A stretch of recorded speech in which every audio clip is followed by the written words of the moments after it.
That's how I See. feel about my Christmas list on Amazon. I leave my Christmas list on Amazon Public just in case some good Samaritan one day wants to be like, you know what? I'm gonna pick this list, and this guy wants a slouch fit hat for Christmas.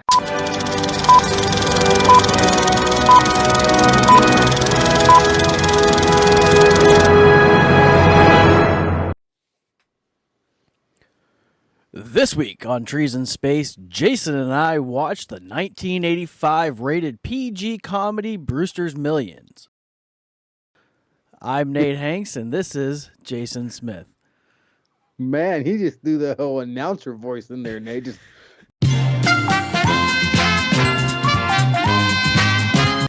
dude, I can't do it, so I'm making fun of it. So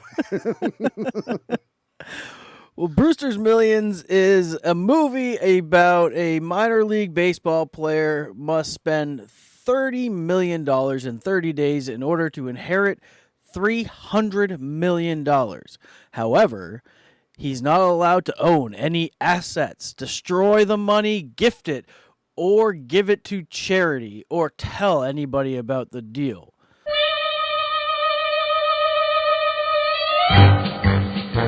Walter Hill directed this movie. Timothy Hyde Harris and Herschel Weingrod wrote the movie. They're no John Hughes, but they made a pretty damn good movie. I think they did too. It's Jerry Orbach is in this also, the coach of the Mud Hens or whatever. Yes, I can say he's the Bulls. The Bulls. But the first time I watched this movie back in 1904 or whenever it came out, I was like, oh, I'd love to do that. I'm sure I could spend $30 million in 30 days. And I'm sure it's impossible. And it'd be hard to do now. You sure about that? You sure about that? You sure about that? But I'm thinking, now as an older person, what's to stop me from taking that money, moving it to a Swiss bank account, and, not be able to get it back they can never get it back from me. True. I would withdraw all $30 million in cash, bring it to the Cayman Islands, and never come back. Hey, what are they gonna do? Yeah. And so those that don't know, he can say, I don't want to do it because his uncle. Yeah, they had, what was it, a wuss clause? A wussy clause, and you get $1 million. And would you have done it? Would you have gone for the $300 million? Oh, absolutely. I probably wouldn't have been successful. And I probably would have turned out just like this guy and just been like, I don't want to spend money. Yeah. I just don't want to do it. And I think it was very smart, even though I don't think he planned it this way, was paying, his best friend $100,000 a week. So his best friend ended up with, $500,000 basically. Yep. So he goes, hey, dude, okay, I want some of that money back. It's like I'm paying you for a reason. But I don't know. The most unbelievable part about this movie was being able to set up a game with the Yankees in a matter of 3 weeks. And that alone probably costed $20 million. You would think. And, if you really want to think about it, you could get away with making this movie so much quicker if you just gave 30 people $100 million. 30 people $1 million. Well, he couldn't just get it. He'd have to have a reason to give it to him. He couldn't just. He give away 5% to charity, but. Yeah, like the guy, he's like, here's $100,000 a day to take my pictures. Well, that's what he was doing. But bitch, be like, hey, here's $1 million for the next 30 days. I need you to take my picture. Why? I can't tell you. Yeah. And at the and I'm glad we rewatched the movie. I watched it plenty of times before because I could have sworn at the end, the very, very end, where they're in the lawyer's office and he gets that $20,000 and he goes, I need a retainer, Yeah. And I could have swore after he does that, he goes to her and says, you're fired. Because until he fires her, she's still in the retainer for him. But I don't remember that part in the rewatch because he still has her retained. And doesn't that not count as an asset? I don't think so. Either way, I don't know. The writer of this, You know, he's like everyone else, growing up. I wish I had a rich uncle that kicked the bucket and Oh my left God, me that's millions. yeah. I would love. I mean, I would feel bad slightly, but I wouldn't know the guy. Why would I care? if I had a No late Uncle offense. Mortimer somewhere and it's like, oh, you were my favorite nephew. Who? Like, all right, well, thanks, Uncle Morty. You're wonderful. See, I've thought that too, and I'm like, I mean, we all have that fantasy of being rich. Some uncle that you didn't know dies and kicks the bucket. But I had so many brothers and sisters that I wouldn't get all the money. So my dream was transferred into someone kicks the bucket, has no family, and they leave it to a social security number. And Mm. my social security number is the one they picked. That's how I See, feel about my Christmas list on Amazon. I leave my Christmas list on Amazon Public just in case some good Samaritan one day wants to be like, you know what? I'm gonna pick this list, and this guy wants a slouch fit hat for Christmas. how do you leave a Christmas list public on Amazon? Don't they have to like type your name in to find you or something? I I mean, don't know how it happens, but Shaq does it.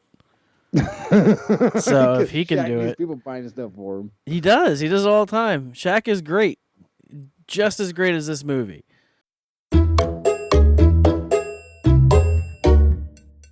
The Rotten Tomatoes score for this movie was only 38%, Ah, no. and the audience rated it at a 56%. Should be better than that. I mean, it's John Candy, and he's great in everything. I do think he's the most annoying in this one than most of his other movies. I think I liked it. He was it showed his range in character, I think, between the other movie we watched, Planes, Trains, and Automobiles, and then this one. Like, you had the slobby slob, and then you had this guy that is like, I made this investment for you. I just made you $10 million. Why are you pissed off? I'm back where I started. Yeah, like he's legitimately concerned for his friend. He is. What was it? Oh, but I do like how he's the catcher, and how he's. I like the beginning. Goes, yeah, I seen your wife on TV too. That's an ugly bitch. He got the strikeout, and the next guy comes up and says, "You didn't try that stuff with me, fat man. You'll be eating your mask." And he goes, "What? He can't take a joke. Have you seen his wife?" He goes, "Yeah, that's an ugly bitch." Crack. That was. Oh, there was a lot of really good funny parts. That got me to go. Like, it got me to kind of like a little bit of a laugh.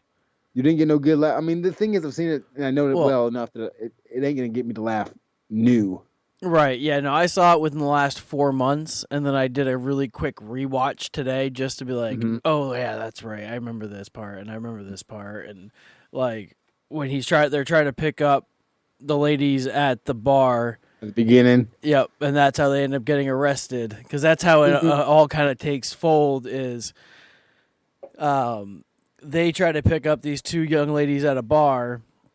They succeeded, except the big guy there that I think he said she's an ugly bitch, right? Yeah. His girl or fiance, and they get into a fight, and then they go to jail, and they get. Oh no, the ugly bitch was at the end of the movie. So go ahead. No, it wasn't. Yeah, he struck out the Yankees with that. No. Yeah, was it? That's yeah. No, it was in the beginning. The beginning, he got him struck out by. Maybe it was. Yeah. No. Yes. Hey, I just watched it today. Me too. You know what? We're gonna have the video up. Hey Dixon, I saw your wife on television too. Yeah, she sure is an ugly bitch.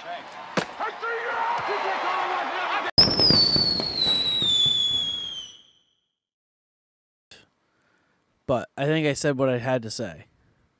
That's how. Yeah, they picked him up and they did all. Yeah, and well, because they said, here in the West, we massage through the clothes. So maybe we all get naked. Oh yeah, we all get naked together. And let's go do this. I'm like, damn. I was like, I need wingmen like this. I was like, that shit works. I gotta try it. You can't try it no more, but I can. I mean, I can try it. I just can't. I have to do it with you, so that way I just give you all of it, and I You just can't participate in it. no, but I can You film set it it for up. you. Would you be? You're such a good man. You're such a good man. Absolutely. Every wingman needs to be equipped with a camera crew.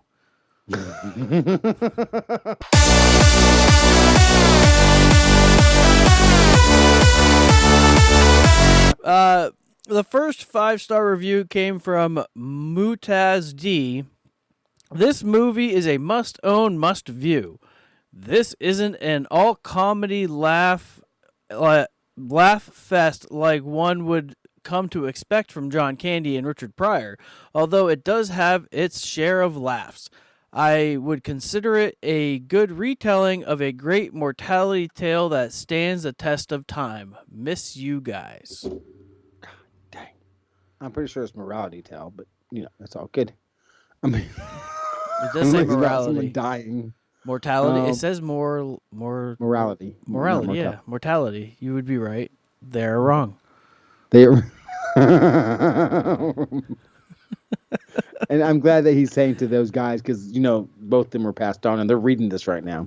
Yeah, like they're gonna watch this show. Exactly. Though, what are the odds that somebody's reviewing Brewster's Millions in this day and age? 1-star review or less. One of the absolute worst movies I have ever seen. I didn't laugh one time. Richard Pryor, John Candy, and Stephen Collins' talents are seriously wasted on this awful movie. Stephen Collins is the young lawyer that betrays him at the end. Oh, the interior designer, and Yeah. got to work with his ex-wife, so that way his fiance could spend more time with Brewster. Yeah. I mean, technically, there's really nothing memorable about the movie itself except for the premise of the movie. True. This is from NA. I saw this movie when I was a kid with my parents, and I liked it, and I still remember it well.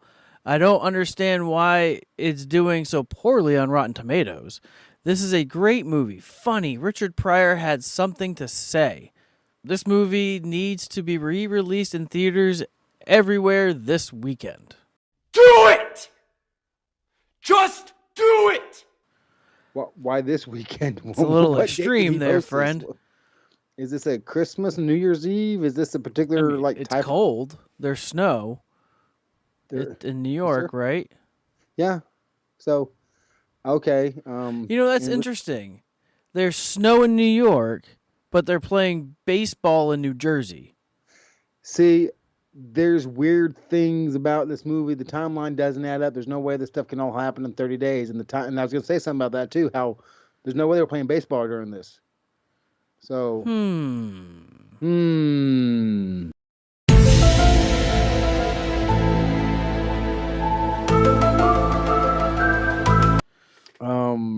Brewster's Millions was a disappointing movie to me. I was expecting something a lot more funnier and entertaining. The jokes weren't any good, and the cast just didn't seem to fit right. Seemed to be the right fit. Sorry.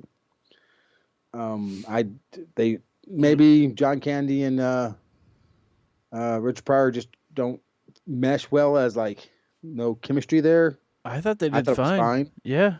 I mean, it's not Gene Wilder and Richard Pryor. It's Oh not my John God, Candy those and Steve two. Martin. But Yeah. still pretty good. The what the review says this movie is like Trading Places, except barely entertaining and featuring only the most sterile of humor. Predictable, unrealistic, and quite boring, and unfortunate waste of the immense talents of both Richard Pryor and John Candy. Well, of course it's unrealistic. I don't think it was boring. It was just interesting how he spent the money. Yeah. He was creative with the stamp. That was slick. That was slick. Spend $1.25 million on a stamp to send them Why a not postcard. buy out every stamp? And just send them a postcard every day. There's a lot of things that this movie could have done. Yeah. I think they could and probably should reboot this movie. I think it could totally redo with a remake. Do you think it should be 30 million in 30 days or 300 million in 30 days and get $3 billion? That's too crazy. I think 30 million in 30 days is still fair now.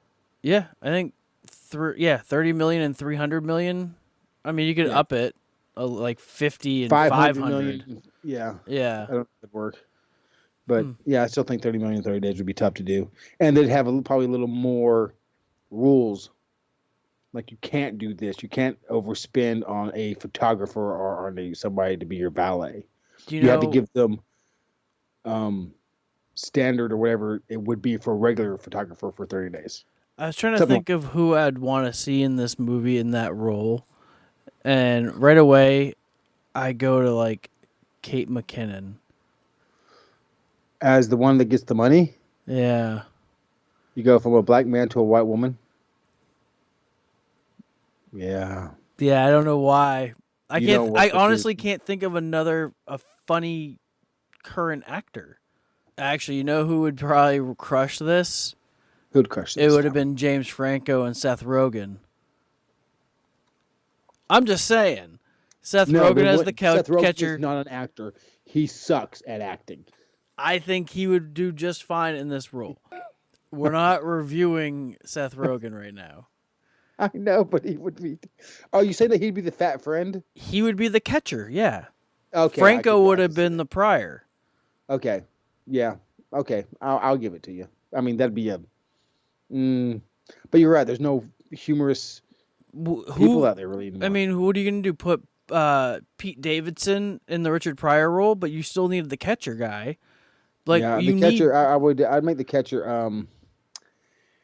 Thor. What's her name?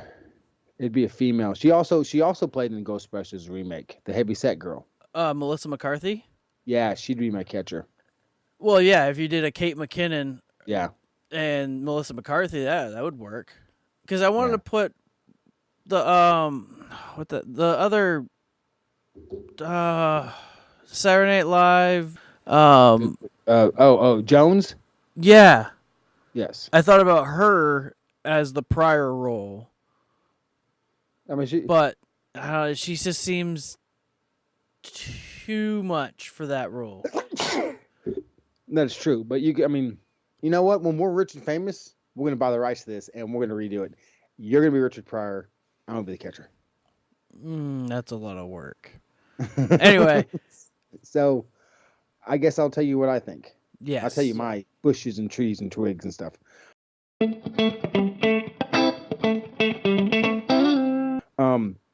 The premise is great. I think Richard Pryor is Richard Pryor. He doesn't do much else but what he does, and he's great at it. John Candy was okay. The script was fine. There's a couple of weak spots. I compare it to other 1980 comedies. So, and I liked it so much the first time I watched it, but under rewatch, it doesn't hold up as much as I was hoping it would. So I'm going to give it one tree, one stump. That's not too harsh in my book, and I agree with you. I watched it within the last 4 to 5 months, and I rewatched it kind of quickly today. It's fine. I think it would be a wonderful throwback movie party with some pizza. You get a group of friends together and watch it. I think it's a one-time deal. Like, hey, what's an old movie we could watch that could still potentially hold up? But after that, you just kind of you toss it away. I can't believe this, but I'm going to agree with you with a tree and a stump and a half. Wow. That's two movies I know of that we've agreed on. Yeah, one tree, one stump. It just seems right. Like, it was a good movie. I enjoyed it. The story was wonderful.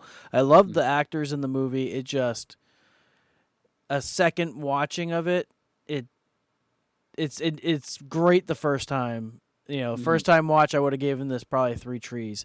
A second watch, a tree and a stump is fair. Thank you, everybody that has watched this entire episode of Trees in Space as we reviewed the movie Brewster's Millions. Thank you. I was thinking about You're Planes, welcome. Trains, and Automobiles for a second. That's okay. They're the same movie, basically. Make sure you like and subscribe. Smash those buttons. Tell your friends, your mom, your sister, your cousin, your friend's dog, and your mom, because anybody might have a movie that they might want to know about. Take care, everybody.